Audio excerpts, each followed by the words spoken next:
Because of the IoT, simply you can say one definition I will discuss here, that is like a network of physical objects. Okay, it's a network of physical objects, you can say, like the things that are embedded with sensors. Sensors will be giving us the like information.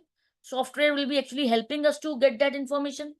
So simply, as I said, that the sensors, softwares, and other technologies to connect and exchange data with other devices and systems over the internet.